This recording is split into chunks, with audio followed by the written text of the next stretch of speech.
BNP chairperson না, মানুষ হিসাবে যারাই বিপদে পড়বে, অসুস্থ হবে, সে যে কোনো লাইনের হোক, আমরা তার কাছে ছুটে যাই। কারণ জামাত ইসলাম করলে তাকে আগে সমাজকর্মী হওয়া লাগে।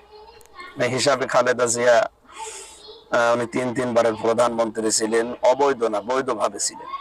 আমরা অনেককে দেখি অবৈধভাবে থেকে প্রধানমন্ত্রীর দাবি করে, তো উনি বৈধ ছিলেন।